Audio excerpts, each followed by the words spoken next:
అందరికీ నమస్కారం. Welcome to our channel. పరమేశ్వరుడి ఎత్తుని పసిఫిక్ సముద్రం లోతుని ఎవరు కొలవలేరు అంటారు. ఇక అవినీతి, అంతులేని అవినీతి. ఆ అవినీతిని కొలవడానికి కొలమానాలంటూ ఏవీ లేవు. ఎవరి గురించి చెప్తా ఉన్నానంటే శ్రీమాన్ జగన్మోహన్ రెడ్డి గారి గురించి చెప్తా ఉన్నాను. ఆయనకి ఇంతకుముందు అవినీతి తిమింగళం అని పేరుండేది. తిమింగళం అంటే ఒక లిమిట్ వరకే ఉంటుందన్నమాట. ఈయనకి ఇప్పుడు హద్దు అదుపు అనేదే లేదు, ఎత్తు పల్లం అనేదే లేదు. అసలు ఆయన యొక్క ఈ అవినీతిని కొలవడానికి కొలమానమే లేదనమాట. ప్రజల బుగ్గలు నిమిరి నుదుర్ల మీద ముద్దులు పెట్టి పాదయాత్రలంటూ జనాల మీద దండయాత్రలు చేసి వాళ్ళను విసిగించి మభ్యపెట్టి మాయ చేసి మొత్తానికి ముఖ్యమంత్రి పీఠం ఏదైతే తాను కలలు కన్నాడో ఆ ముఖ్యమంత్రి పీఠం సంపాదించుకున్నాడు. ఇక అక్కడి నుంచి ఆయన గారి దోపిడీ ఎక్కడికి వెళ్ళిపోయిందంటే దానికంటూ ఏ కొలమానము లేదనమాట. ఆయన చేసినన్ని దోపిడీలలో ఇప్పుడు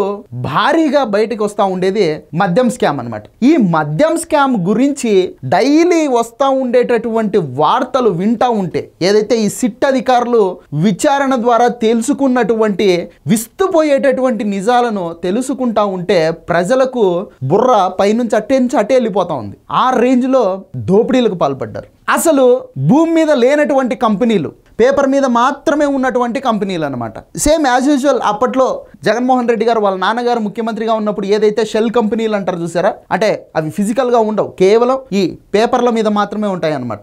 దొంగ కంపెనీలు, అటువంటి కంపెనీలు. అలాగే ఎప్పుడో ఇంకా ముగిసిపోయినటువంటి కంపెనీలు అనమాట. మొత్తం షట్టర్లు క్లోజ్ చేసి తాళాలు వేసుకొని వెళ్ళిపోయి ఉంటాయి. అట్లాంటి కంపెనీల ద్వారా భారీగా పెట్టుబడులు పెట్టించుకున్నారు ఆయన సొంత కంపెనీలలో. మహానుభావులు. ఆయనకున్నటువంటి వ్యాపార చతురత ఎవరికీ లేదనమాట. ఇక ఒక సిండికేట్గా ఫామ్ అయిపోయి ఈ మద్యం కుంభకోణాన్ని విచ్చలవిడిగా చేశారన్నమాట. ఏపీఎస్బీసీఎల్ నుంచి ఆ దొంగ కంపెనీలకు భారీ ఎత్తున డబ్బుల్ని చెల్లించడం జరిగింది. ఇవన్నీ అంతిమంగా ఎవరికి చేరాయి? ఆ బిగ్ బాస్ ఎవరు అంటే టక్కున ఒక వ్యక్తి యొక్క పేరు అయితే స్ట్రైక్ అవుతుంది. సో అది మనం పెద్దగా సర్ప్రైజ్ అయ్యేటటువంటి విషయం అయితే కాదనమాట. వైసీపీ హయాంలో జరిగిన వేల కోట్ల విలువైన మద్యం కుంభకోణంలో అంతిమ లబ్ధిదారు గుట్టు బయటికి రాబోతా ఉంది. ఆ దిశగా సిట్ అధికారులు ఇక మొదలు పెట్టారనమాట తమ ఎంక్వైరీని. ఇప్పటిదాకా పాత్రదారులు ఎవరైతే ఉన్నారో వాళ్ళ తోకలు పట్టుకొని లాగి కట్టేయడం జరిగింది. ఇక ఆ పాత్రదారులను నడిపించినటువంటి సూత్రధారి, అసలైనటువంటి సూత్రధారి ఎవరున్నారో అతన్ని పట్టుకునేటటువంటి కార్యక్రమం ఇప్పుడు జరుగుతూ ఉందన్నమాట. కమిషన్లు ఇచ్చినటువంటి కంపెనీలకే అత్యధికంగా ఆర్డర్లు కట్టబెట్టడం అంతా ఒక ఎత్తు అయితే, ఆ డిస్టిలరీలను గుప్పెట్లో పెట్టుకొని వాటికి వేల కోట్ల రూపాయలు ఏపీఎస్బీసీఎల్ నుంచి చెల్లించడం, ఆ తర్వాత ఆయా డిస్టిలరీల నుంచి ఈ దొంగ షెల్ కంపెనీలకు ఆ అమౌంట్లను ట్రాన్స్ఫర్ చేయడం, దీని వెనక భారీ మనీ లాండరింగ్ ఉంది అని చెప్పేసి ఈ సిట్ అధికారులు గుర్తించడం జరిగింది. ఇక ఫైనల్గా అయితే అంతిమంగా లబ్ధిదారుడు ఎవరైతే ఉన్నారో అతన్ని ప్రజల ముందు నిలబెట్టేదానికి సిట్ అధికారులు కంకణం కట్టుకున్నారు. 2.5 సంవత్సరాల్లో 732 కోట్ల రూపాయలు ఈ డిస్టిలరీలకు కట్టబెట్టడం జరిగింది అప్పటి ఆంధ్రప్రదేశ్ ప్రభుత్వం.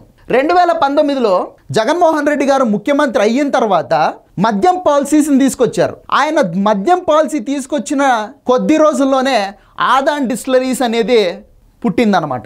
దీన్ని ఏర్పాటు చేయడం కోసం అని చెప్పేసి 60 కోట్ల రూపాయలు వర్కింగ్ క్యాపిటల్ పేరు మీద అప్పుడు జగన్మోహన్ రెడ్డి గారు ముఖ్యమంత్రిగా ఉన్నారు కాబట్టి అరబిందో గ్రూప్ నుంచి అప్పుగా ఇప్పించారట.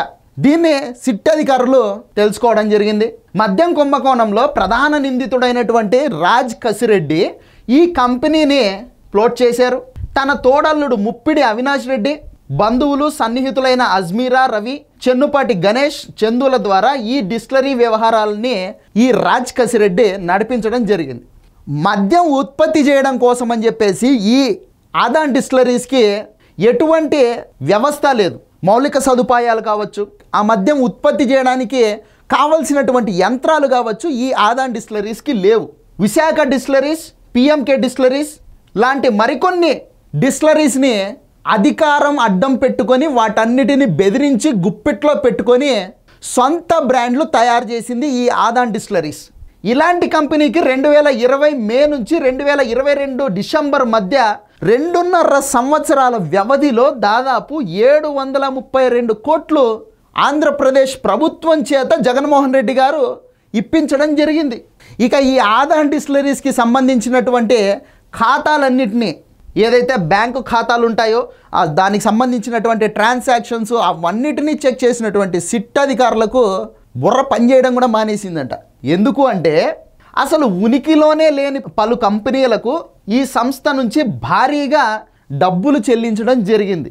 ఈ ఫైనల్గా ఎవరైతే లబ్ధి పొందుతాడో అంటే బిగ్ బాస్, ఆయనను గుర్తించేందుకు అసలు వీలుగా లేకుండా వీళ్ళు పెద్ద పెద్ద ఎత్తులన్నీ వేసి, ఎత్తుగడలన్నీ వేసి, మమ్మల్ని మించినటువంటి తెలివైన వాళ్ళు లేరు, మా అంత విజ్ఞాన సూరులు లేరు అని చెప్పేసి చేశారనమాట. విషయం ఏంటంటే తాడిందనేవాడు ఉంటే తలదన్నేవాడు ఖచ్చితంగా ఉంటాడనమాట. ప్రపంచంలో మీరు మాత్రమే తెలివితేటలు ఉన్నోళ్ళు కాదు, మీకు మాత్రమే తెలివి ఉందని కాదు. సో మీరు ఎన్ని నాటకాలు అన్నా అప్పట్లో అడ్డంగా దొరికిపోయి 16 నెలలు జైలుకు పోయినట్టు మీకున్న కోడి బుర్రలు వేసుకొని మీరు ఇన్ని ఎత్తుగడలేసి మీరు తప్పించుకుందామనే యాడికి పోతాయి చేసిన పాపాలు. 2022 జూన్ నుంచి 2024 మార్చి వరకు 21 నెలల్లో దాదాపు 454 కోట్ల రూపాయలని వ్యాపారం చేసింది ఆ సంస్థ. సొంతంగా మద్యం తయారీ చేసేటటువంటి ఇన్ఫ్రాస్ట్రక్చర్ లేనటువంటి కంపెనీ ఇంత వ్యాపారం చేసే స్థాయికి ఏ విధంగా వెళ్ళింది? వీటన్నిటిని వెనకుండి నడిపించిన గొప్ప వ్యక్తి, వ్యాపార దక్షత కలిగినటువంటి వ్యక్తి ఎవర్రా అంటే రాజ్ కసిరెడ్డి అనమాట. రాజ్ కసిరెడ్డి 2021 జనవరిలో యువి డిస్టిలరీస్ పేరిట మరో సంస్థను ప్లాట్ చేయడం జరిగింది. హైదరాబాద్లోని ఆర్ఎట్ ఆసుపత్రి పూర్తికాలపు డైరెక్టర్గా ఉన్నటువంటి తీగల విజయేందర్ రెడ్డి గతంలో ఈ ఆసుపత్రికి డైరెక్టర్గా ఉన్న తీగల ఉపేంద్ర రెడ్డి పేరిట ఈ సంస్థను పెట్టడం జరిగిందనమాట. ఈ యువి డిస్టిలరీస్కి 2.5 సంవత్సరాలలో దాదాపు 230 కోట్ల రూపాయలని గవర్నమెంట్ చేత ఇప్పించడం జరిగింది. పివి స్పిరిట్స్ అండ్ డిస్టిలరీస్ అలాగే ఎల్ఎల్పి కూడా, ఈ డిస్టిలరీలు కూడా 2020లోనే నెలకొల్పబడ్డాయి. అంతకుముందు లేని కంపెనీలు ఇవి. ఈ కంపెనీల ఏర్పాటుకు కూడా కారణం దాని వెనక ఉన్నటువంటి వ్యక్తి రాజ్ కసిరెడ్డి అని చెప్పేసి సిట్ అధికారులు తేల్చడం జరిగింది. ఇక ఈ కంపెనీలకు 271 కోట్లు, హైదరాబాద్లో ఉన్నటువంటి ఎంఎస్ బయోటెక్ ప్రైవేట్ లిమిటెడ్ కంపెనీకి 19-24 మధ్య సంవత్సరాలలో 851 కోట్ల రూపాయలని గవర్నమెంట్ ద్వారా ఇప్పించారు. ఇక షార్వానీ కంపెనీకి అయితే ఏకంగా 894 కోట్లు చెల్లించారనమాట. ఎస్పీవై ఆగ్రోకు 1569 కోట్ల రూపాయలని ఇప్పించారు. ఈ ఎస్పీవై ఆగ్రో ఎవరిదిరా అంటే మన సజ్జల శ్రీధర్ రెడ్డి గారి మామగారిదనమాట. సో నంద్యాలకు సంబంధించినటువంటి ఎస్పీవై ఆగ్రో ఇండస్ట్రీస్ లిమిటెడ్ అనమాట. ఇది డిస్టిలరీ వ్యాపారం కూడా మొదలుపెట్టింది జగన్మోహన్ రెడ్డి గారి అండ చూసుకొని. దాంట్లో 1569 కోట్ల రూపాయలని సంపాదించుకోవడం జరిగింది 5 సంవత్సరాల్లో. ఇక మన పుల్లల పెద్దిరెడ్డి, పాపాల పెద్దిరెడ్డి, పెద్దిరెడ్డి రామచంద్రారెడ్డి గారి పుత్రరత్నం సుపుత్రుడు మిథున్ రెడ్డి గారిది. ఆయన కథ చెప్పకపోతే బాగోదు.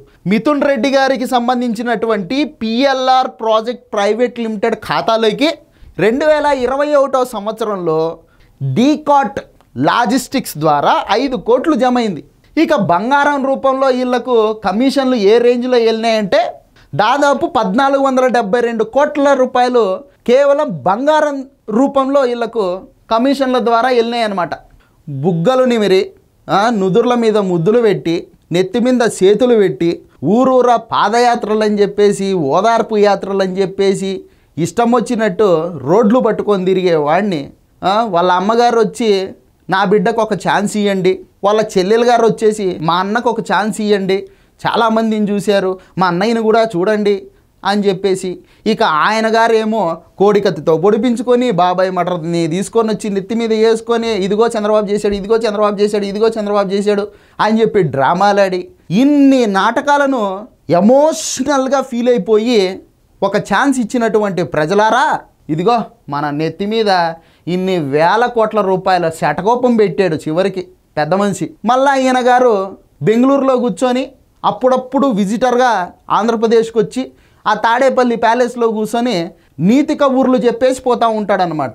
చెప్పేవన్నీ శ్రీరంగ నీతులే, చేసేటివన్నీ గుడిసెట్టి పనులు, ఎవరికి తెలియదని ఫీల్ అవుతూ ఉంటాడు. మళ్ళీ తొందరలోనే ఈ లిక్కర్ స్కామ్లో నాకు తెలిసినంత వరకు నాకు అనిపిస్తూ ఉంది ఏంటంటే, ఈ కూటమి ప్రభుత్వానికి ఏ మాత్రం చిత్తశుద్ధి ఉన్నా, ఏ మాత్రం బాధ్యత ఉన్నా, ఏ మాత్రం దమ్ము ధైర్యం ఉన్నా, ఈ లిక్కర్ స్కామ్లో ఖచ్చితంగా జగన్మోహన్ రెడ్డికి అయితే శిక్ష పడి తీరాలి, పడాలి కూడా. సో ఇది వీడియో. ఈ వీడియో నచ్చితే లైక్ చేయండి, సబ్స్క్రైబ్ చేయండి, షేర్ చేయడం మాత్రం మర్చిపోద్దు. Thank you.